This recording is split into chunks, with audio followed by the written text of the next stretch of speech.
what the hell they were doing. Under my leadership, U.S. natural gas production is at an all-time high by far. U.S. oil production is up by 730,000 barrels a day, and last week we picked up 50 million barrels from Venezuela alone. Venezuela has been an amazing place for so many years, but then they went bad with their policies. 20 years ago, it was a great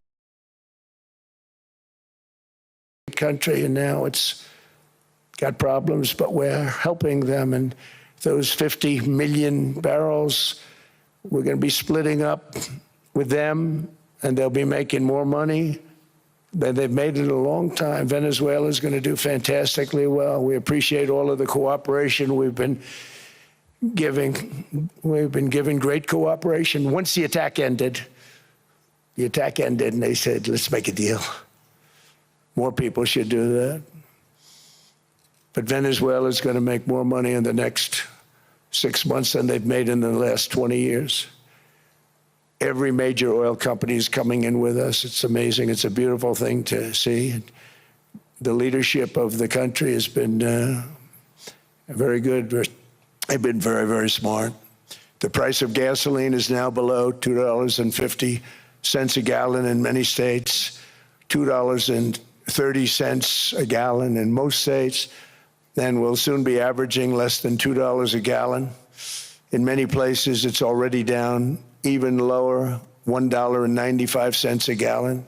Numerous states are at $1.99, numbers that nobody has heard for years. Actually, since my last administration, we got it down to around those numbers.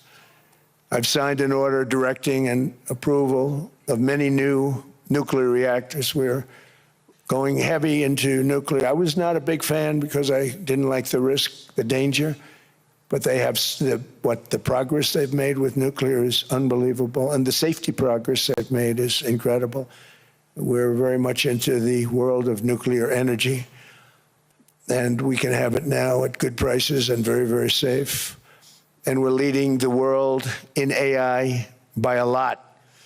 We're leading China by a lot. I think President Xi respects what we've done, in part because I've allowed these big companies building these massive buildings to build their own electric capacity. They're building their own power plants, which when added up is more than any country anywhere in the world is doing. I read recently an article in the Wall Street Journal that China's creating so much energy, and they are, you gotta hand it to them, but we're creating as much or more, and we're letting them do that. I'm very proud of it. It was my idea. I said, you can't create this much energy. We needed more than double the energy currently in the country just to take care of the AI plants.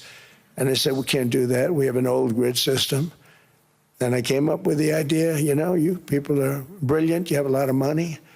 Let's see what you can do. You can build your own electric generating plants. And they looked at me. They didn't believe me. All of the names that are, I think, in the room right now, if you want to know the truth, they didn't believe it. And I said, no, you can't. They came back 2 weeks and they didn't have the plant. They said, we thought you were kidding. I said, no, not only am I not kidding, you're going to have your approvals within 2 weeks. I always say nuclear will take 3 weeks, but most aren't going that. They're going oil and gas. They're even going coal in some cases. Because of my landslide election victory, the United States avoided the catastrophic energy collapse which befell every European nation that pursued the Green New Scam, perhaps the greatest hoax in history. The Green New Scam, windmills all over the place, destroy your land, destroy your land. Every time that goes around, you lose $1,000. You're supposed to make money with energy, not lose money. Here in Europe, we've seen the fate that the radical left tried to impose on America. They tried very hard. Germany now generates 22% less electricity than it did in 2017. And it's not the current chancellor's fault. He's solving the problem. He's going to do a great job. But what they did before he got there, I guess that's why he got there. And electricity prices are 64% higher The United Kingdom produces just 1/3 of the total energy from all sources that it did in 1999. Think of that, 1/3. And they're sitting on top of the North Sea, one of the greatest reserves anywhere in the world, but they don't use it. And that's one reason why their energy has reached catastrophically low levels with equally high prices. High prices, very low levels. Think of that, 1/3. And you're sitting on top of the North Sea, and they like to say, well, you know, that's depleted. It's not depleted. It's got 500 years. They haven't even found the oil. The North Sea is incredible. They don't let anybody drill. Environmentally, they don't let them drill. They make it impossible for the oil companies to go. They take 92% of the revenues. So the oil companies say, we can't do it.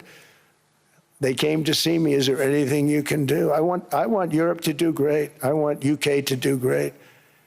They're sitting on one of the greatest energy sources in the world, and they don't use it. In fact, their electricity prices have soared 139%. There are windmills all over Europe. There are windmills all over the place, and they are losers. One thing I've noticed is that the more windmills a country has, the more money that country loses, and the worse that country is doing. China makes almost all of the windmills, and yet I haven't been able to find any wind farms in China. Did you ever think of that? It's a good way of looking at it. They're smart. China's very smart. They make them, they sell them for a fortune. They sell them to the stupid people that buy them, but they don't use them themselves. They put up a couple of big wind farms, but they don't use them. They just put them up to show people what they could look like. They don't spin. They don't do anything. They use a thing called coal, mostly. But China goes with the coal. They go with oil and gas. They're starting to look at nuclear a little bit, and they're doing just fine. They make a fortune selling the windmills, though, and I think really that's one that they wouldn't be surprised if it stopped. They are shocked that it continues to go. They're very friendly with me. They're shocked that people continue to buy those damn things. They killed the birds. They ruin your landscapes. Other than that, I think they're fabulous, by the way. Stupid people buy them. The consequences of such destructive policies have been stark, including lower economic growth, lower standards of living, lower birth rates, more socially disruptive migration, more vulnerability to hostile foreign adversaries, and much, much smaller militaries. The United States cares greatly about the people of Europe. We really do. I mean, look, I am derived from Europe. Scotland and Germany, 100% Scotland, my mother, 100% German, my father. And we believe deeply in the bonds we share with Europe as a civilization. I want to see it do great.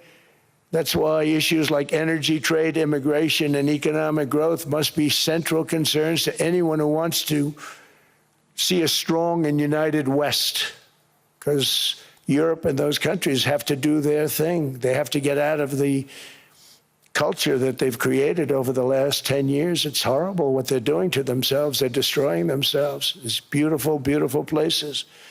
We want strong allies, not seriously weakened ones. We want Europe to be strong. Ultimately, these are matters of national security, and perhaps no current issue makes the situation more clear than what's currently going on with Greenland. Would you like me to say a few words of Greenland? I was going to leave it out of the speech, but I think I would have been reviewed very negatively. I have tremendous respect for both the people of Greenland and the people of Denmark, tremendous respect.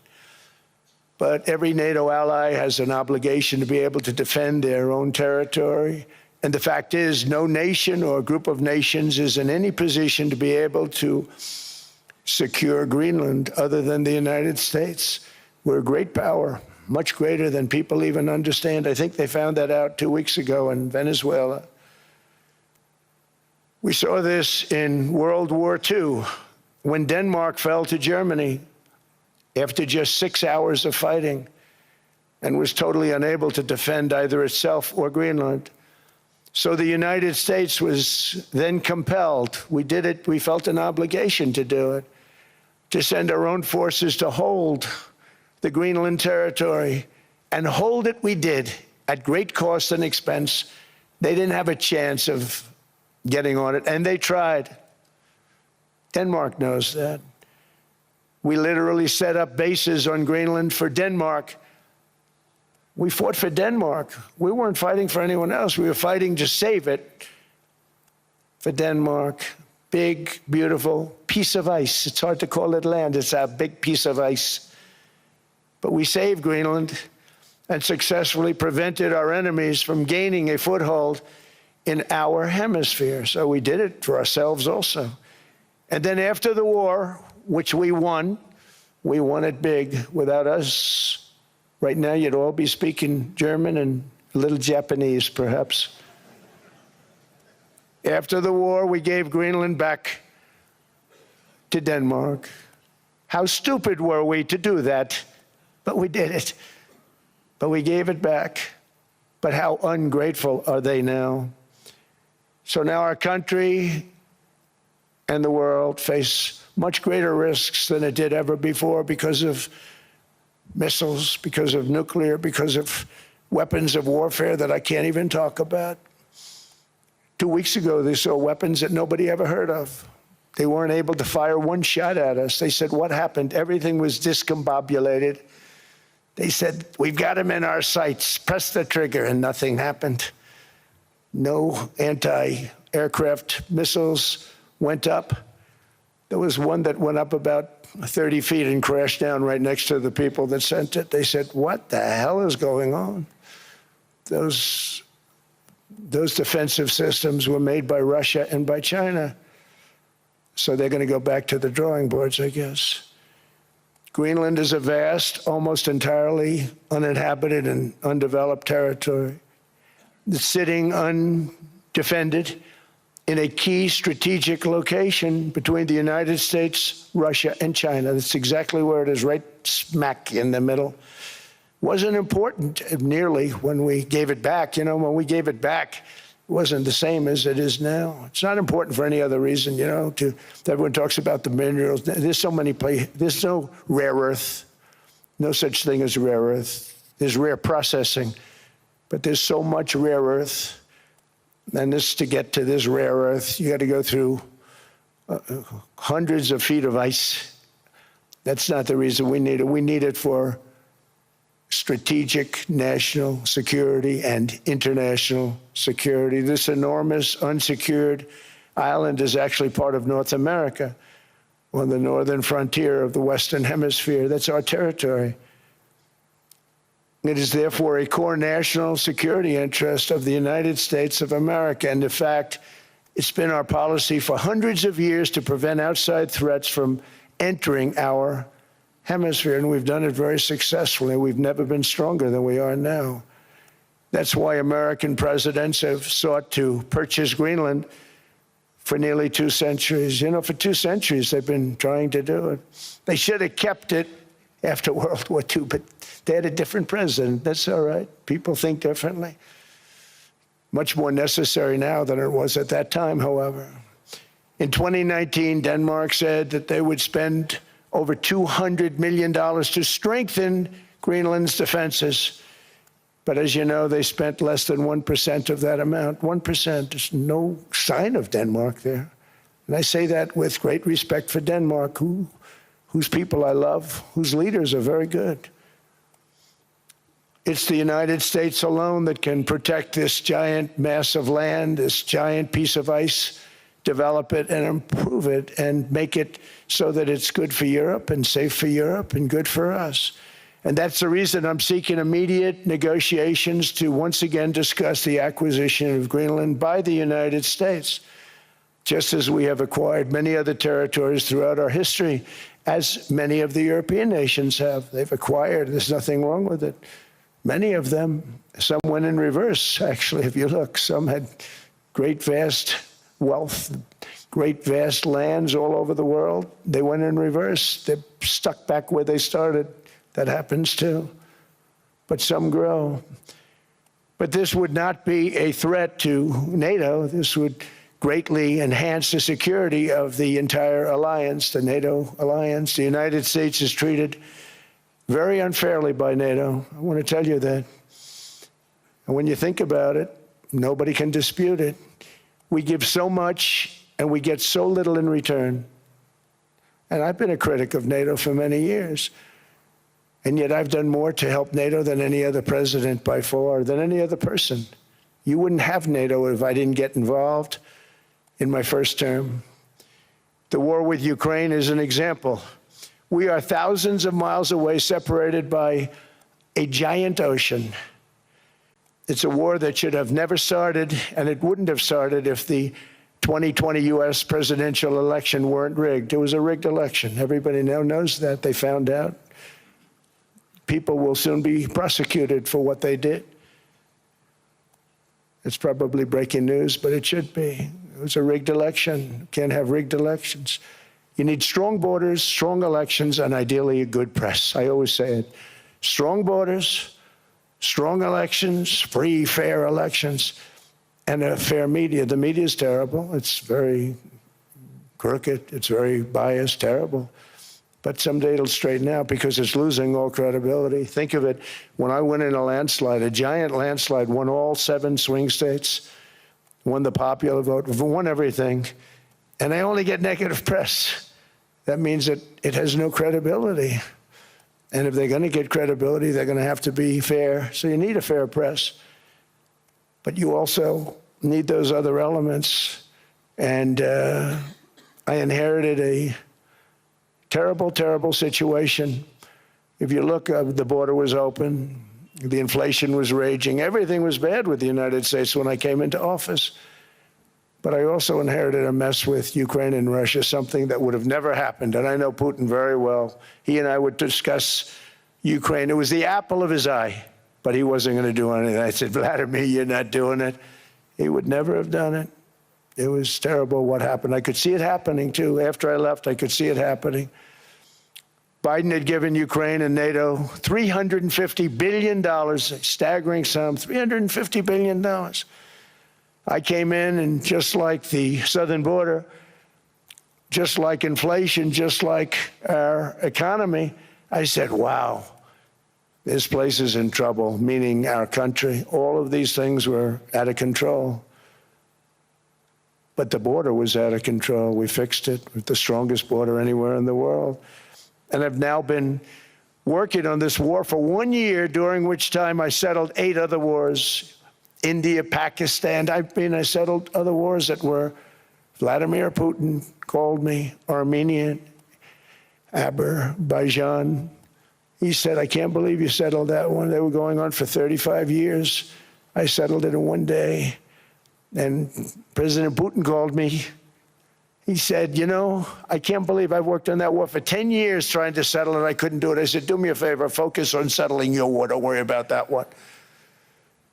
What does the United States get out of all of this work, all of this money, other than death, destruction, and massive amounts of cash going to people who don't appreciate what we do? They don't appreciate what we do. I'm talking about NATO, I'm talking about Europe.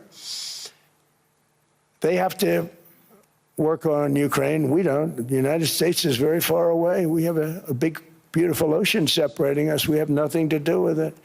Until I came along, NATO was only supposed to pay 2% of GDP, but they weren't paying. Most of the countries weren't paying anything.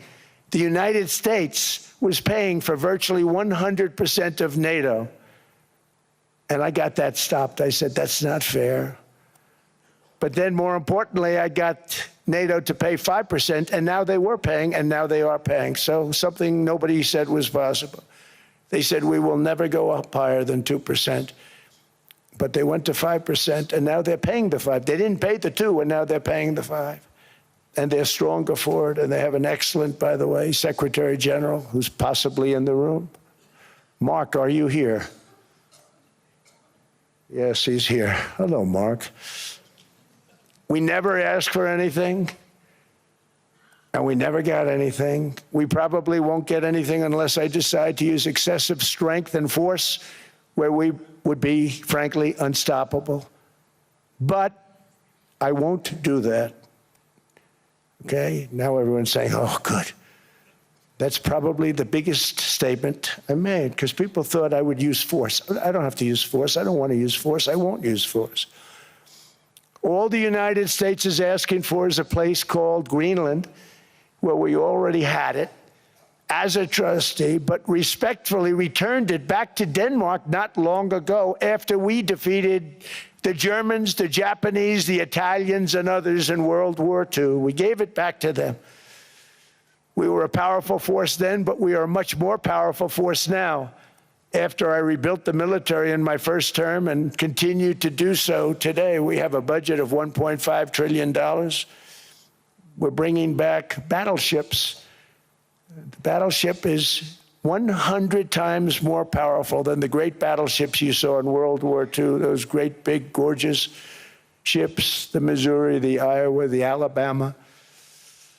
Because I thought maybe we could take them out of mothballs. They said, no, sir, these ships are 100, think of that, 100 times more powerful than those big, magnificent pieces of art that you saw so many times ago, that you still see on television. You say, wow, what a force. 100 times, each ship 100 times more powerful than the big battleships of the past. So that was the end of the mothball story. So what we have gotten out of NATO is nothing except to protect Europe from the Soviet Union and now Russia. I mean, we've helped them for so many years. We've never gotten anything, except we pay for NATO. And we paid for many years until I came along. We paid for, in my opinion, 100% of NATO because they weren't paying their bills. And all we're asking for is to get Greenland, including right title and ownership, because you need the ownership to defend it. You can't defend it on a lease. Number one, legally it's not defensible that way, totally. And number two, psychologically, who the hell wants to defend a license agreement or a lease, which is a large piece of ice in the middle of the ocean where if there is a war, much of the action will take place on that piece of ice. Think of it. Those missiles would be flying right over the center of that piece of ice.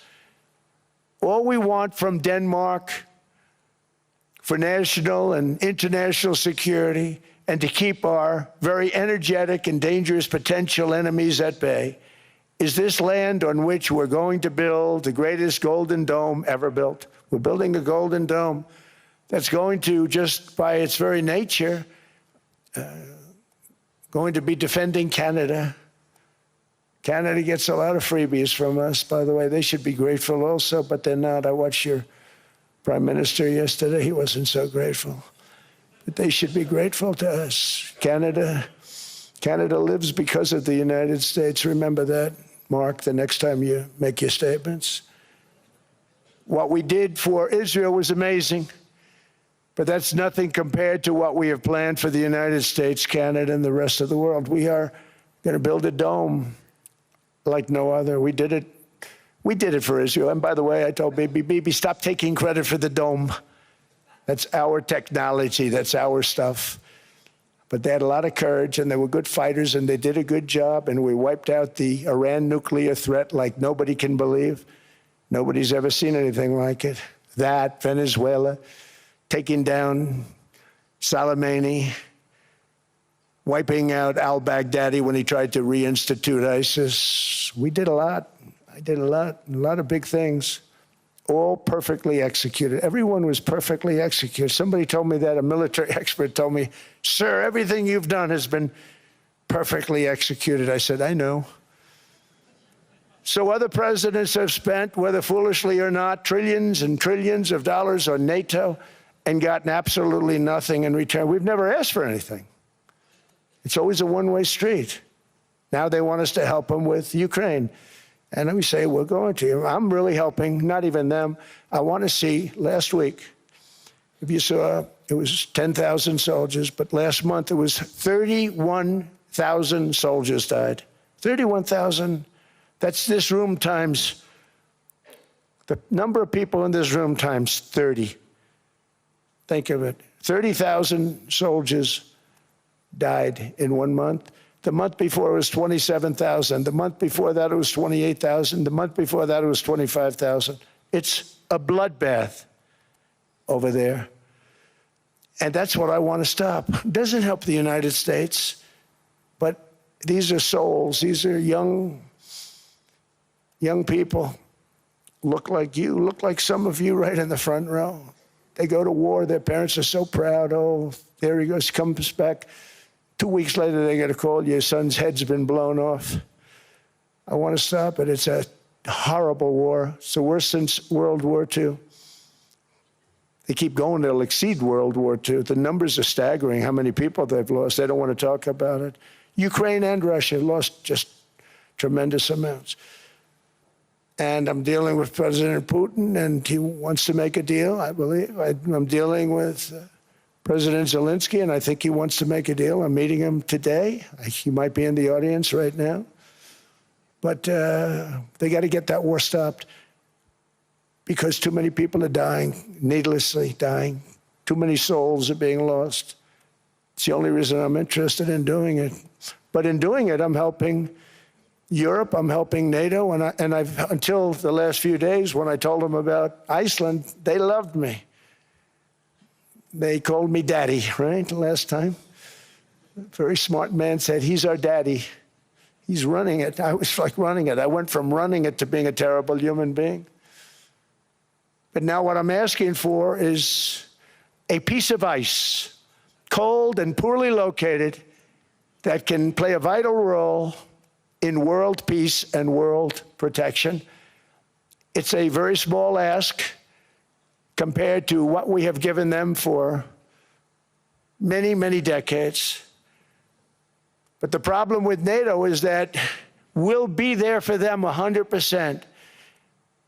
But I'm not sure that they'd be there for us if we gave them the call. Gentlemen, we are being attacked. We're under attack by such and such a nation. I know them all very well. I'm not sure that they'd be there. I know we'd be there for them. I don't know that they'd be there for us. So with all of the money we expend, with all of the blood, sweat, and tears, I don't know that they'd be there for us. They're not there for us on Iceland, that I can tell you. I mean, our stock market took the first dip yesterday because of Iceland. So Iceland's already cost us a lot of money. But that dip is peanuts compared to what it's gone up. And we have an unbelievable future in that stock. That stock market is going to be doubled. We're going to hit 50,000, and that stock market's going to double in a relatively short period of time because of everything that's happening. But this is a good example. After giving NATO and European nations trillions and trillions of dollars in defense, they buy our weapons. We make the greatest weapons in the world, but now we're going to make them faster, much faster. You saw that. I put a cap on the salaries. Then I put no buybacks, no stock buybacks, no various other things that they were doing. I mean, they were making $50 million, but it would take them 3 years to give you a Patriot missile. I said, that's not good. My chauffeur can do a better job than that, and he makes slightly less than 50. They make big salaries. If they're going to make those big salaries, they're going to have to produce a lot faster. The good news is we have the greatest equipment in the world. Now we're going to start making it a lot faster. They're going to build additional plants. And all of the money that goes into stock buybacks is going to go into building plants. We're not allowing stock buybacks by defense companies any longer. They're going to build new plants to make Tomahawks, Patriots. We have the best equipment, F-35s. F-47, the new one just coming out. They say it's the most devastating plane, fighter jet ever. Who knows? They called it 47. If I don't like it, I'm going to take the 47 off it. I wonder why they called it 47. We'll have to think about that. But if I don't like it, I'm going to take that 47 off. But it's supposed to be the stage 6. It's supposed to be the first stage 6 plane, undetectable, like our B-2 bombers were undetectable. They flew right over Iran. They were undetectable.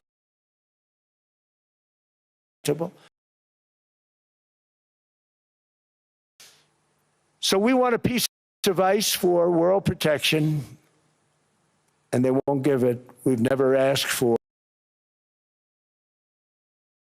anything else, and we could have kept that piece of land, and we didn't. So they have a choice. You can say yes, and we will be very appreciative, or you can say no, and we will remember.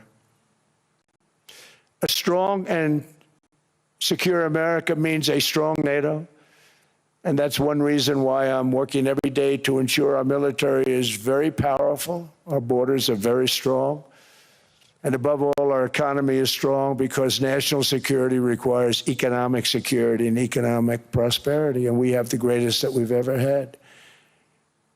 Biden and his allies destroyed our economy and gave us perhaps the worst inflation in American history. They say 48 years, I say forever, but I think 48 years is the equivalent to forever. Whether it's 48 years or ever, it's terrible, costing the typical family $33,000. What they did to this country should never, ever be forgotten. It's early, but he has to be rated as the worst president we've ever had by far. The auto pen did much of the damage. The auto pen, he was the auto pen president, because I don't believe a sane president would have ever signed the kind of things that he signed. But now grocery prices, energy prices, airfares, mortgage rates, rent, and car payments are all coming down, and they're coming down fast. We inherited a mess, but we've done a hell of a job in 12 months. Under my most favored nation policy for drug prices, the cost of prescription drugs is coming down by up to 90%, depending on the way you calculate. You could also say 5, 6, 7, 800%. There are two ways of figuring that. But we have a favored nations policy that every president wanted, no president was able to get. I got it, and other nations approved it. And I had to use tariffs in order to get it, because they said, no way. In other words, a pill that costs 10% in London costs $130. Think it costs $10 in London, costs $130 in New York or in Los Angeles. And I'd say, boy, that's bad. Friends of mine would say, you know, we go to London, you can buy this stuff for nothing. We go all over the world, we can buy it for nothing. Because basically America was subsidizing every nation in the world, because presidents allowed them to get away with it. It became very tough. So when I called up Emmanuel Macron, I watched him yesterday with those beautiful sunglasses. What the hell happened? But I watched him sort of be tough. But he was at $10 for a pill. And I said, Emmanuel, and I have all the big pharmaceutical companies are in total agreement. It wasn't easy, by the way. They're tough, smart. They've been getting away with this scam for a long time. But they gave it up. But they said, you'll never get the countries to approve it. I said, why is that? Because they won't. They always said, we're not paying any more. Get the rest for the United States. So over the years, they stayed the same. We just went up, up, up. And I mean, we would pay 13, 14, 15 times more than some certain countries would. So I said, no, they'll approve it 100%. Sir, you'll never get them to approve it. I said, I guarantee you. But I actually started with Emmanuel, who probably is in the room too. And I like him. I actually like him. Hard to believe, isn't it? And I said, Emmanuel, you're going to have to lift the price of that pill to $20, maybe $30. Think of that. That means it's a doubling of prescription drugs. Might be a tripling, might be a quadrupling. It's not easy. No, no, no, Donald, I will not do that. I said, yes, you will, 100%. He said, no, no, no. You're asking me to double. I said, Emmanuel, you've been taking advantage of the United States for 30 years with prescription drugs. You really should do it, and you will do it. I have no doubt. In fact, I am 100% sure you're going to. No, no, no, I will not do it. Because yes, in all fairness to him, he has to double or triple. Because the world being a bigger place than the United States, it's not that you meet in the middle. You just have to go up some. And we come down a lot. They go up a little, we come down a lot. So we're at $130, they're at 10. So they may have to go to 20 or 30. No more than that. I said, Emmanuel, you're going to be doubling or tripling? No, no, no. I said, here's the story, Emmanuel. The answer is you're going to do it, you're going to do it fast. And if you don't, I'm putting a 25% tariff on everything that you sell into the United States and a 100% tariff on your wines and champagnes. And that's about 10 times more than what I'm requesting. And you're going to do it. I don't want to go public with it, but you may make me do that. No, no, Donald, I will do it. I will do it. It took me, on average, 3 minutes a country, saying the same thing. You will do it. They all said, no, no, no, I will not do it. You're asking me to double the cost of prescription. I said, that's right, because you've been screwing us for 30 years. And they said, we will not do it. I said, that's all right. On Monday morning, we're putting a 25, 30, 50. I gave different numbers for different countries. This is also national security we're talking about. Not fair. We're not going to subsidize the whole world. And every one of those countries have agreed to do it. So one of the biggest things that I've done is the fact that we have now most favored nation. We will pay whatever the lowest price is in the entire world. So our drug prices are going to be coming down by staggering 90%. Again, you could say 1,000%, 2,000%. Depends on the way you want to figure it, but we'll go with the way the fake news likes it better because it sounds, can you imagine a 90% reduction sounds much worse.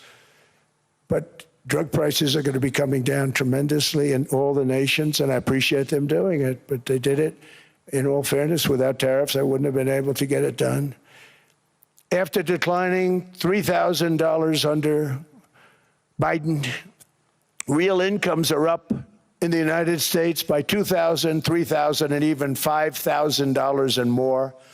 Home ownership has always been a symbol of health and vigor of American society, but that goal fell out of reach for millions and millions of people in the Biden era because interest rates went up so high.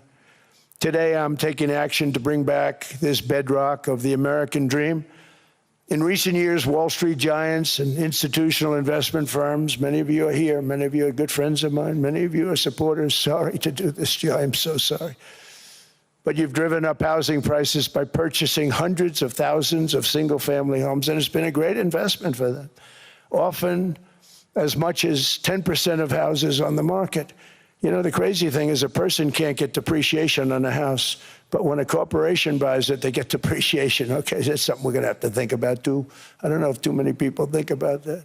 You buy a corporation, they buy 500 houses. They buy hundreds of thousands. They buy 500 houses. They can take depreciation. A person sweats and works and buys one house, they can't. But homes are built for people, not for corporations, and America will not become a nation of renters. We're not going to do that. That's why I have signed an executive order banning large institutional investors from buying single-family homes. It's just not fair to the public. They're not able to buy a house.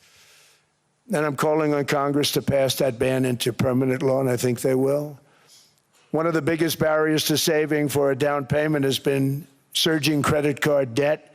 The profit margin for credit card companies now exceeds 50%, one of the biggest. And they charge Americans interest rates of 28%, 30%, 31%, 32%. Whatever happened to usury?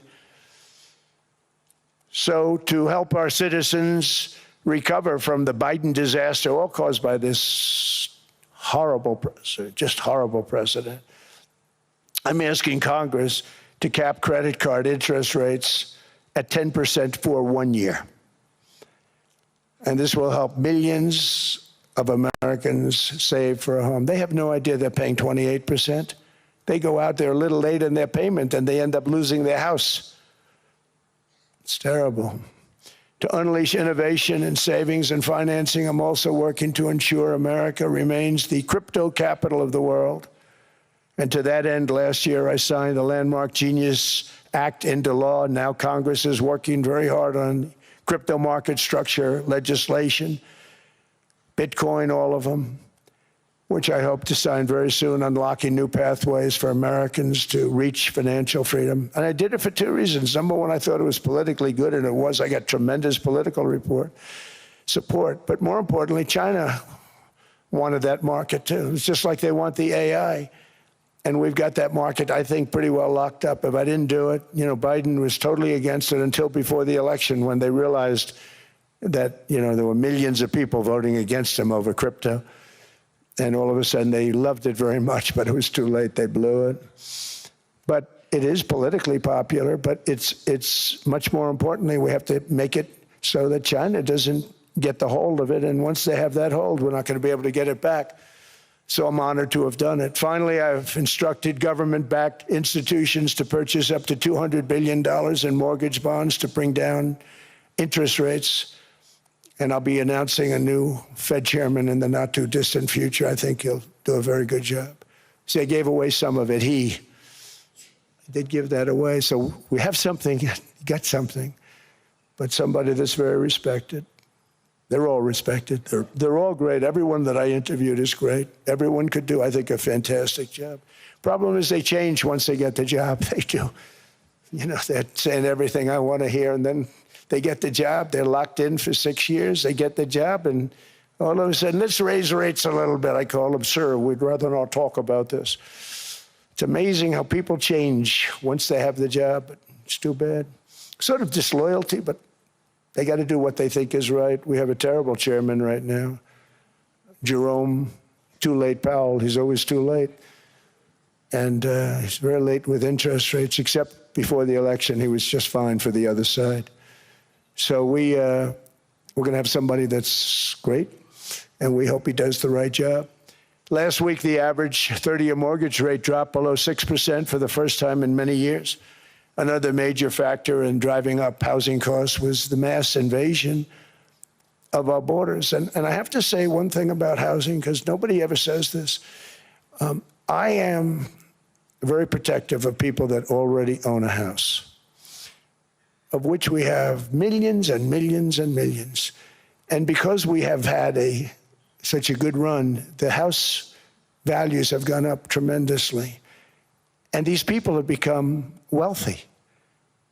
They weren't wealthy. They become wealthy because of their house. And every time you make it more and more and more affordable for somebody to buy a house cheaply, you're actually hurting the value of those houses, obviously, because the one thing works in tandem with the other.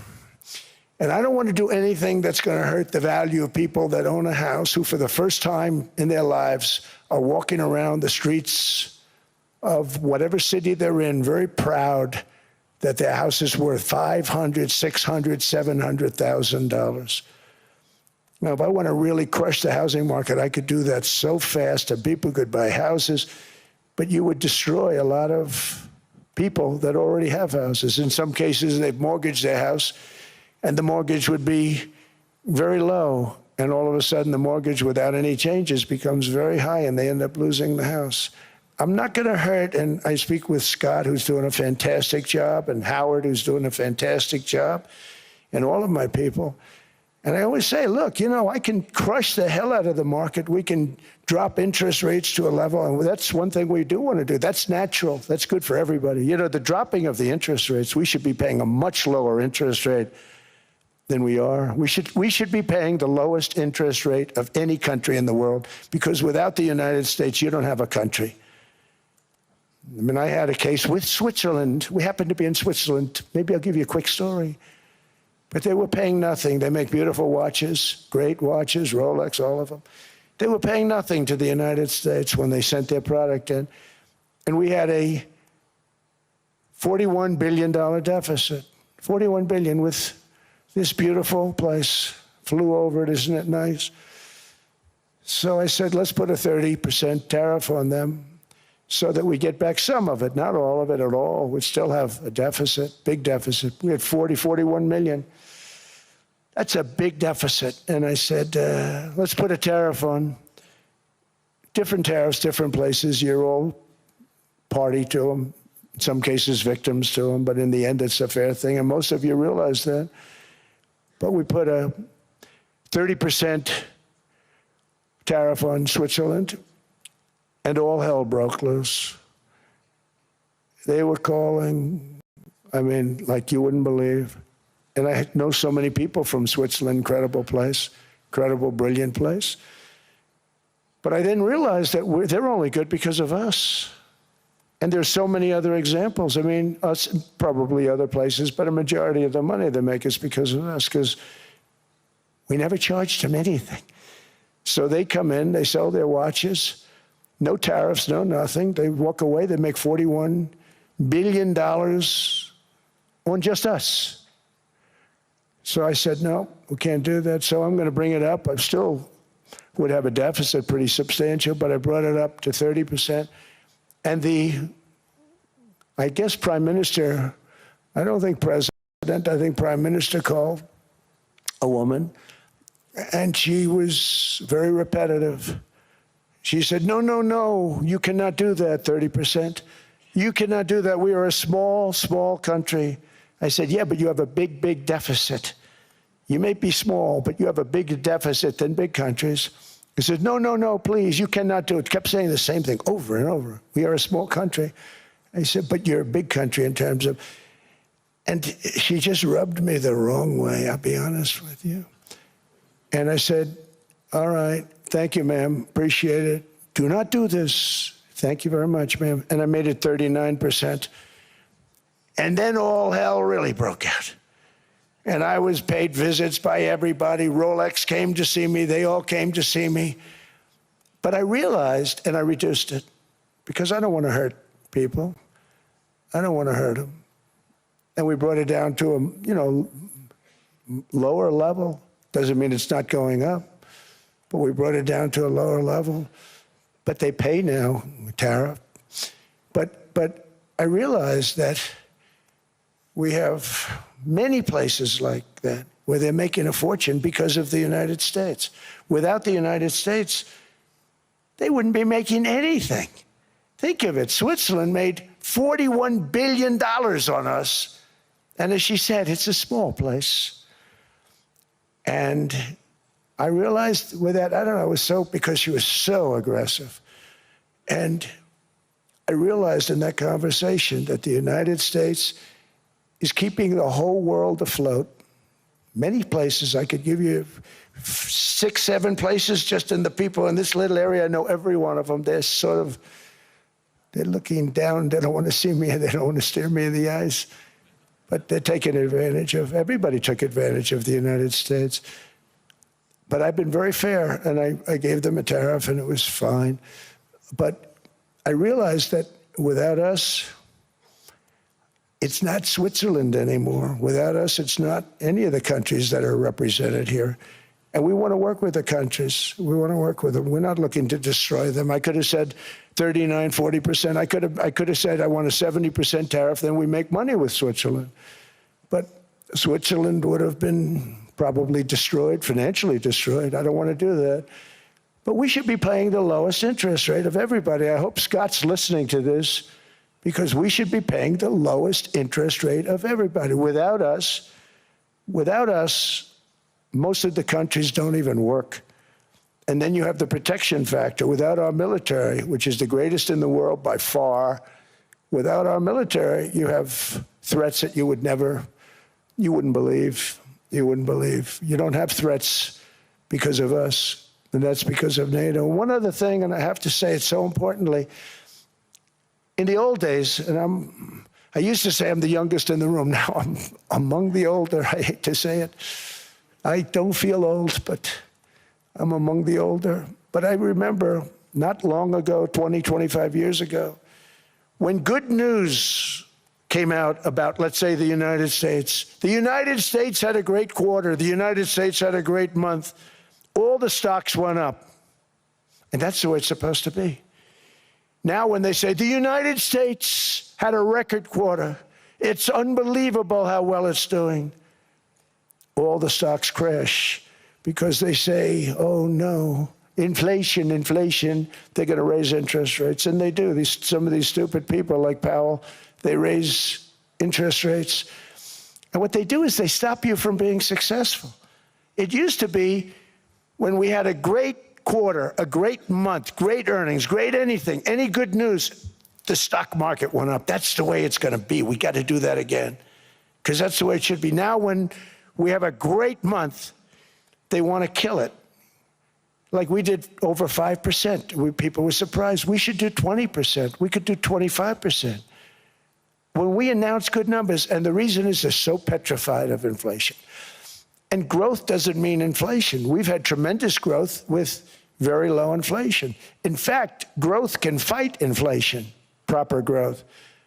So we want to get back to the days when we announce great numbers, because we're going to be announcing phenomenal. You know, all these factories that are being built at record, thousands of businesses are being built right now. Remember, $18 trillion is invested. I think the second number is 3, and that was China many years ago. Investments in the country from outside. 18 trillion, nobody's ever seen. And that's money coming in and building things, factories. Thousands of businesses are being built, thousands. Hundreds of big factories, car plants are moving back to the United States. They're coming in from Canada, they're coming in from Mexico, from Japan. Japan's coming in and building plants here in order to avoid tariffs. They're coming in from China, they're coming in from all over the world. We have more plants being built now, car plants, than we've ever had built, even in the heyday from the 1940s and 50s. And they're bigger. They don't use renovations anymore where they take an old plant, they rip it down, they build a brand new plant, super modern plant. But it's happening at levels that nobody's ever seen. In 2024, the U.S. built less than 2 million new homes, but Biden admitted more than 8 million new migrants. And those days are over. In 2025, for the first time in 50 years, the United States had reverse migration. Boy, that was nice. And these were criminals that were being taken out of our country because they allowed people to come into our country from jails, from gangs, drug dealers, murderers. 11,888 murderers. We've gotten most of them out. And then ICE gets beat up by stupid people from leadership in Minnesota. We actually are helping Minnesota so much, but they don't appreciate it. Most places do. You know, Washington, D.C. is the safest place now in the United States. It was a very dangerous place to walk, and now you can walk with your wife, your kids, right through the middle of the city. Right now, Washington, D.C. is as safe as it gets. It was one of the most unsafe, I had to admit. We sent in the military, the National Guard. Within 2 months, it was great. Within 3 months, it's like a really great place and a safe place and a beautiful place. It's even been cleaned up. The graffiti's gone. The fences are gone. We don't have to worry about fences anymore. All of the places, the grasses are cut and replaced with new grass in many cases. It's all going to happen in the spring. But Washington and D.C. is beautiful again, and it's safe. New restaurants are opening up. They were all closing. Now you can't get into a restaurant. Restaurants in Washington, D.C. are all opening. Memphis also, Memphis, Tennessee, New Orleans, Louisiana. We're there for 3 weeks. We've cut the crime down by 64%. Within another month, we'll have virtually no crime there. We can do that all over. We're going to help the people in California. We want to have no crime. I know Gavin was here. I used to get along so great with Gavin when I was president. Gavin's a good guy. And we're going to, if he needed it, I would do it in a heartbeat. I'd love to see. We did help them a lot in Los Angeles, a lot with the early in my term when they had some problems. But we would love to do it. I will say this, if I were a Democrat governor or whatever, I would call up Trump. I'd say, come on in, make us look good, because we're cutting crime down to nothing. And we're taking people out, career criminals who are only going to do bad things, and we're bringing them back to their countries. But where we've done it, it's been amazing. And we have a capacity to do it at much greater levels. We're cutting illegal aliens off welfare and other government benefits, and I have directed that starting immediately, there will be no more payments to sanctuary cities, because they are really just sanctuaries for criminals. They're really protecting criminals, and those are the ones we have to get out of the country: murderers, drug dealers, the mentally insane. They emptied their mental institutions into the United States. And despite that, we have the lowest crime numbers that we've ever had in the history of the country. Just came out. But equally importantly, we're cracking down on more than $19 billion in fraud that was stolen by Somalian bandits. Can you believe that they turned out to be higher IQ than we thought? I always say these are low IQ people. How did they go into Minnesota and steal all that money? And we have, they're pirates, they're good pirates, right? But we shoot them out of the water just like we shoot the drug boats out. They're not pirating too many boats lately, do you notice? When they go out into those boats, they want to take over $1.5 billion tanker loaded up with oil. And they say, we're going to blow up your boat. They have powerful weapons. You hit the side of the boat, you blow the whole thing up. The insurance companies are petrified, so they say, just give them the boat, we'll give them money instead. And I don't do that. We blow them right the hell out of the water. We see them going out, we blow them out of the water. We don't have any pirates so much anymore. If we do, they won't be there long. We've cut down with the hitting of the boats that are loaded up with drugs, including submarines. Can you believe they actually buy small, they call them mini subs, very fast. They're meant for drugs. We've knocked out 2 of them. The Democrats say they were fishing. You have ruined somebody's fishing weekend, I would say. A submarine is not a fishing boat. You don't fish. But we've knocked down drugs by water, the oceans, the sea, by 97.2%. Think of that. And I actually say, who the hell are the 3%? Because I would not want to be piloting one of those boats. We knocked them down, and now we're going to start on land. We're going to knock it all out. The land is the easy part. What we did on sea is incredible, and that's our great military.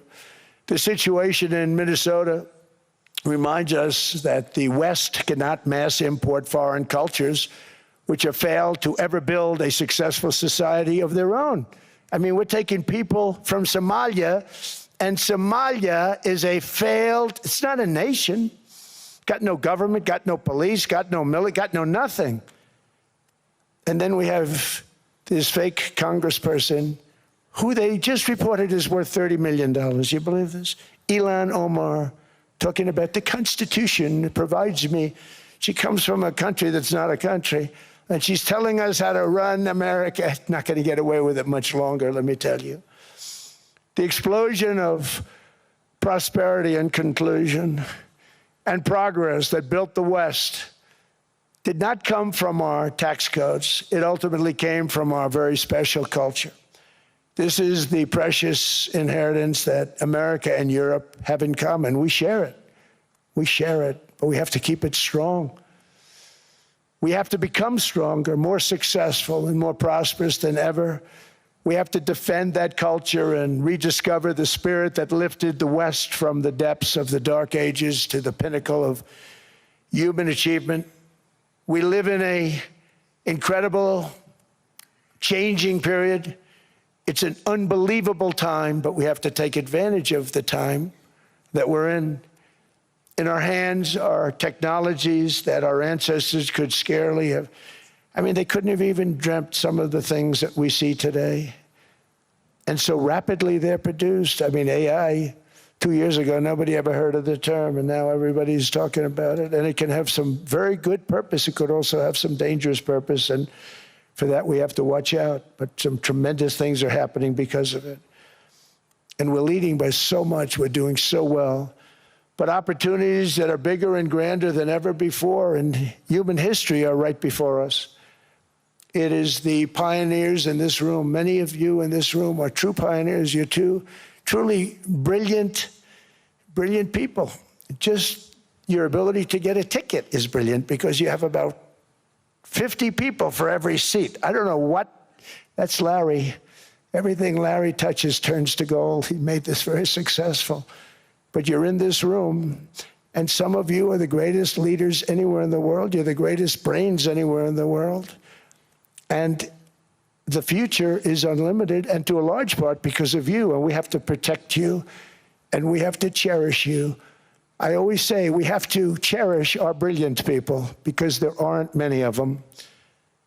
So together with confidence, boldness, and persistence, let us lift up our people, grow our economies, defend our shared destiny, and build a future for our citizens that is more ambitious, more exciting, more inspiring, and greater than the world has ever seen.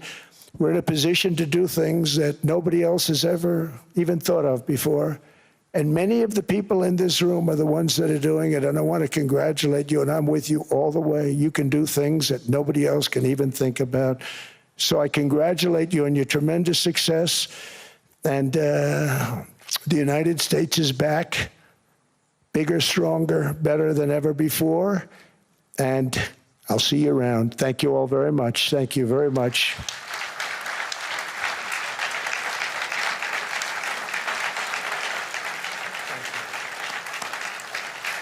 Thank you.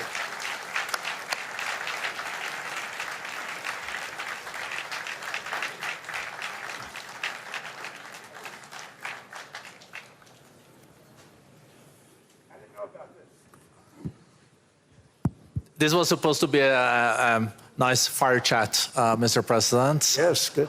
I got set up. No, I did know. You made the job for the moderator really easy. Thank you, Mr. President, for your speech. I do have a few follow-up questions, if it's okay. Sure. I don't think I should start with Greenland, maybe. I'll start with the economy. The U.S. economy is doing really, really well. But how to sustain this growth moving forward? Because there's always a recession looming around the corner. Well, you know, the one thing about economies and recessions is sometimes you get hit unexpectedly and there's nothing you can do about it. They're all brilliant people, but there's nothing. One example was COVID.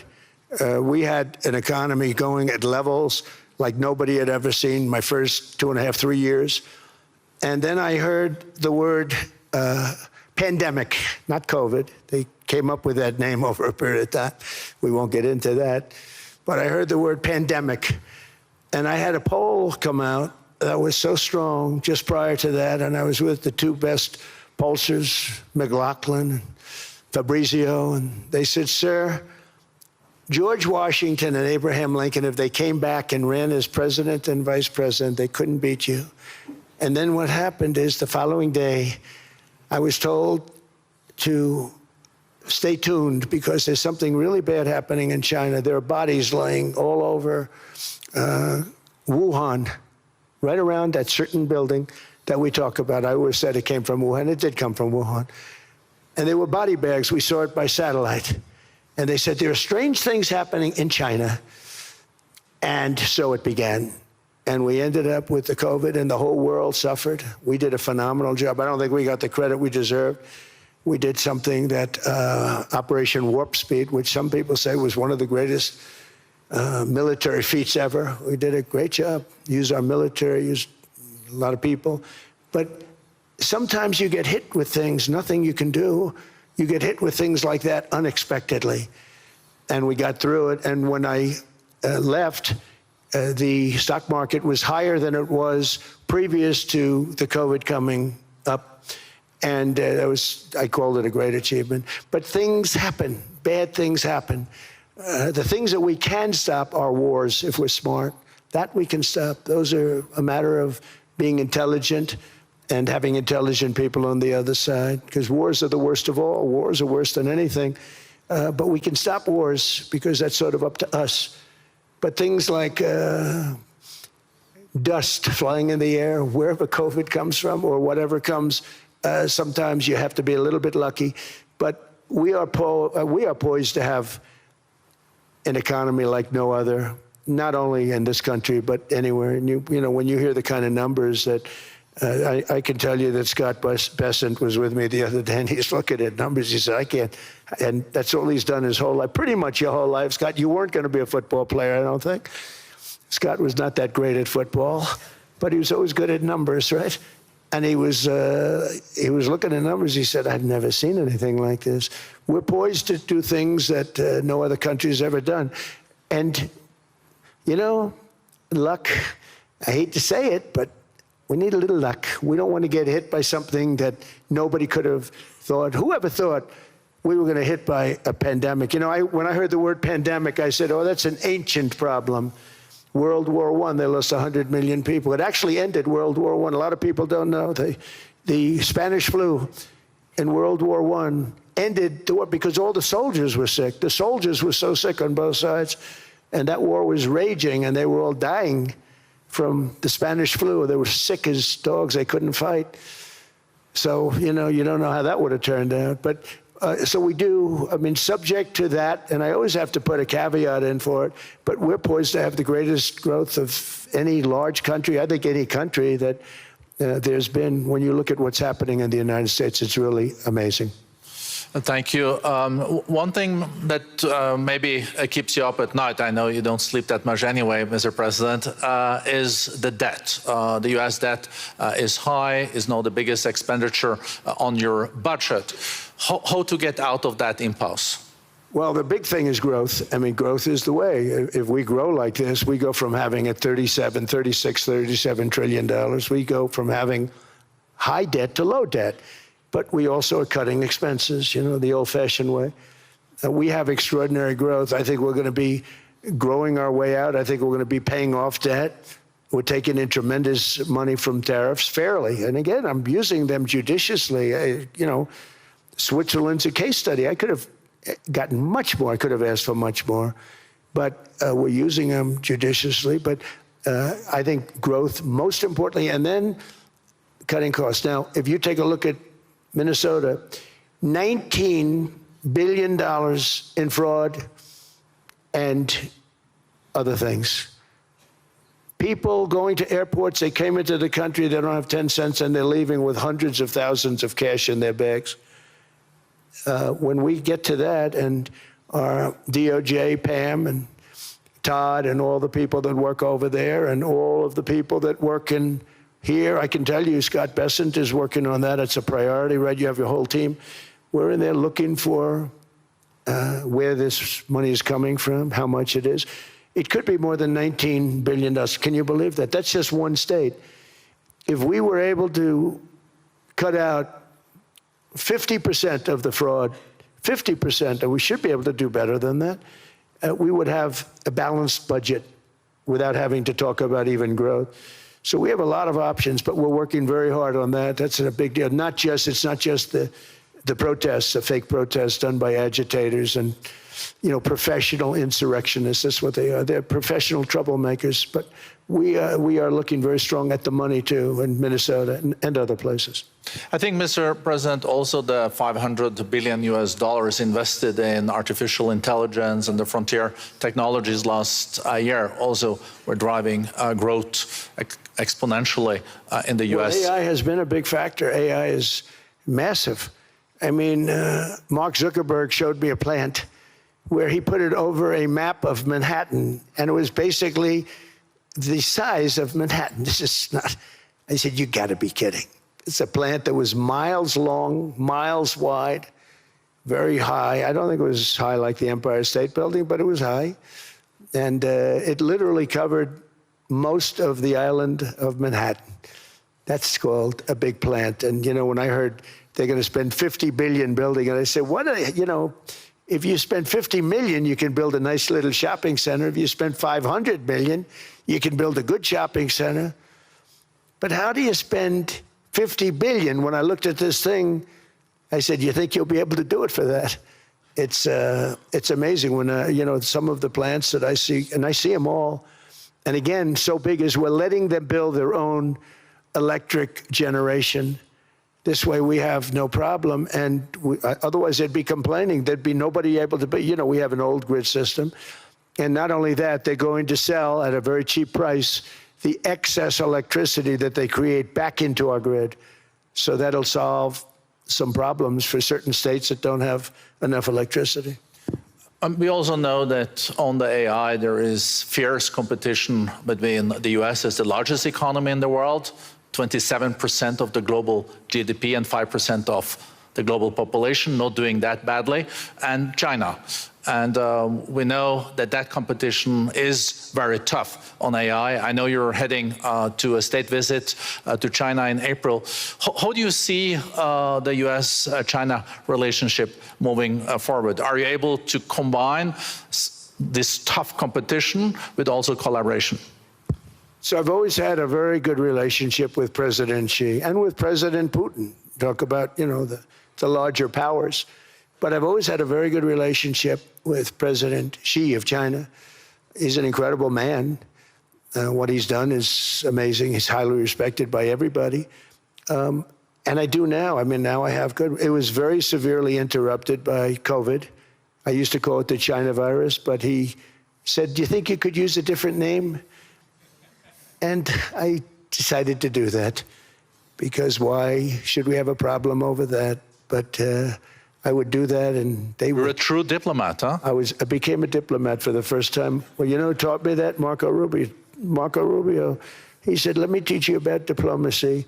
Hey, any guy that gets approved by 100% of the votes," think of it, he got liberal Democrats and radical right Republicans to approve him. He's the only one. The next one was lost 45 votes, right? But he got all 100 votes voting for him. And at first I wasn't happy about it. I said, wait a minute, I don't like that. And now it turns out that the Democrats probably wish they didn't do that. And Marco has been fantastic. Marco, stand up, please. You have done a great job as Secretary of State. He's going to go down as the best Secretary of State. And Scott, and we have Susie, who's the first female Chief of Staff, and she's the best Chief of Staff, too. And I see Howard Lutnick, who I know spoke, and Howard's fantastic. Some of the deals we're doing are great. And I want to pay particular attention because we have Chris. And Chris, you got up and spoke, I think. He's the #1 oil man in the world, because I was going to put Doug Burgum, who's fantastic. I don't know if Doug's here. Is Doug here? Doug Burgum is fantastic. He said, "Sir, there's one man better than me." And he introduced me to Chris, and he turns out to be. So we're drilling more oil and gas now than we ever have, by almost double. Is that right, Chris? And on top of it, we get a lot coming out of Venezuela. So anyway, so we're doing great. The country is just doing great. We have great people. Thank you. And I see other people. We have Steve Witkoff. We have Jared. I got so many people. I'm in trouble, because when I go back, they're going to be people with long faces. "Sir, you didn't introduce me." I got so many people. And we have a lot of the greatest people anywhere in the world. I know them all. So I won't continue, because we'd be here all day. Thank you, Mr. President. We also know that you're a deal maker, and then maybe coming back to Greenland and Ukraine. What kind of deal in the end do you see between the U.S. And Denmark? Because, I guess you see it now as a negotiation going on, or? Well, it's costing Denmark hundreds of millions a year to run it. And Denmark's a small country, and wonderful people. But, it's very expensive. It's a very big piece of ice. And it's very important. I mean, I don't want to repeat the speech, but it's very important that we use that for national and international security. That can create a power that will make it impossible for the bad guys to do anything against the perceived good ones. And it's a great block for Europe. Just like, Denmark was supposed to spend hundreds of millions of dollars. They didn't spend the money. They didn't spend anything, almost. And we'll see what happens. I just say this. NATO has treated the United States of America very unfairly. We never asked for anything. We never got anything. We actually took care of the needs of NATO for years and years, which I felt was always unfair. So I got NATO to pay, because they're rich countries. But I think it's time that NATO step up. We're helping them with Ukraine. Without us, I think Putin would have gone all the way. I think we have it. I think that could have been a World War III, if you want to know the truth. If Kamala was elected, or Joe, any one of those, those thinkers, I think you could have ended up in World War III. And I will say Steve Witkoff has been dealing incredibly with. But we're not going to have World War III. We want to get it stopped, but we're not going to have World War III. I think if I wasn't elected, I think that could have evolved into World War III. It was a very, very bad situation. And it still is, but it's not that kind of bad. It's bad because so many young people are being killed. How close do you think there is on an agreement on Ukraine? I had the pleasure of speaking with Steve Witkoff and Jared Kushner yesterday. I know they're working hard on it. I know that they're also traveling now. Do you see this very close or still? Well, I hate to say it. I thought that was going to be so. I settled 8 wars plus. And I thought that was going to be one of my easier ones. Not the easiest. Some I settled in a matter of hours because I'm good at that stuff. You know, the United Nations should be doing this. I shouldn't be doing it, but it doesn't matter. It's got to get done, saving a lot of lives. We're saving millions of lives. With Ukraine, Russia, there's tremendous hatred between President Zelensky and President Putin. That's not good. That's not good for settlements. We know from dealing. There's abnormal hatred. With that being said, I think Russia wants to make a deal. I think Ukraine wants to make a deal. And we're going to try getting a deal done. We're getting, I think, Steve, I think I can say that we're reasonably close. But what happens is oftentimes we'll have a deal with Russia. Russia's set, and President Zelensky will not do it. You saw that when he was in the Oval Office. I was not happy. And then we'll have President Zelensky wants to make a deal, and Putin doesn't want to make the deal. It's a very difficult balance, and it's big time, and it is, you know, to use a word, it's a bloodbath. It's horrible what's happening. It's a drone war.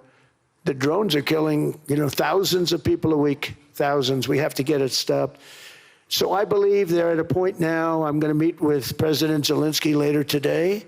I believe they're at a point now where they can come together and get a deal done. And if they don't, they're stupid. That goes for both of them. And I know they're not stupid. But if they don't get this done, they are stupid. So I don't want to insult anyone, but you got to get this deal done. Too many people are dying. It's not worth it. President Sisi is sitting on the first row here. He spoke earlier today and also complimented you on the Gaza deal. I think there will be a signing tomorrow. Of course, there are different views on this, but how important do you think this signing is on the Board of Peace? And do you think this is going to sustain? Do you think we now will see Gaza reconstructed and the billions of US dollars invested? I do. I mean, I think we have peace in the Middle East. There are some little situations like Hamas, and Hamas has agreed to give up their weapons. Now, you know, they were born with a weapon in their hand, so it's not easy to do. When they were born with a rifle in their hand. It's not an easy thing for them, but that's what they agreed to. They've got to do it. And we're going to know, Jared, over the next 2 or 3 days, certainly over the next 3 weeks, whether or not they're going to do it. If they don't do it, they'll be blown away very quickly. They'll be blown away. You know, we have 59 countries that are part of that whole peace deal. And some of those countries aren't even they're near the Middle East, but they're not in the Middle East traditionally. And they want to come in and take out Hamas. They want to come in. They want to do whatever they can. There's a problem with Hezbollah in Lebanon, and we'll see what happens there, but that's a problem. But there are these little flames, but there's peace in the Middle East. Now, had we not gone in and knocked out with those big, beautiful, we just ordered 25 brand new ones, the latest and the greatest, the B-2 bomber. Think of them, they went in there at 2 o'clock in the morning with no moon, no light, no nothing, and every single one of those massive bombs hit its target, 100,000-pound bombs hit its target, every one of them. And then on top of it, from a submarine 300 miles away, we hit the sites with Tomahawks, which is an unbelievable weapon. So, you know, we did our job. If we didn't do that, you would have never had peace in the Middle East. And the countries like Saudi Arabia, UAE, and Qatar could never have, and others could never have signed anything because you would have had this dark cloud, and the dark cloud was Iran with nuclear. Iran would, if we didn't take them out, they would have had a nuclear weapon within 2 months. They were very close to having the nuclear weapon, and we hit them hard. And it was a total obliteration. If they may try again, but they're going to have to try from a different area because that area was obliterated. Incredible thing we did. And because we did that, we were able to make peace. If we didn't do that, I would say, Jared and Steve, if we didn't do that, there was no chance of making peace because the countries I just named and other countries could have never signed off. They were afraid. They were afraid. We had a bully. The bully was Iran, the bully of the Middle East. They used to call it for years They were the bully of the Middle East. They're not the bully of the Middle East anymore. Mr. President, I know you even had to change plane last night, so I guess you didn't have much sleep, but I think but your energy is still there. I know you have several bilateral meetings. I know you're also hosting a reception. So thank you so much for coming back to Davos. Thank you so much. It's highly appreciated. Well, thank you very much. Thank you, everybody, very much. Thank you.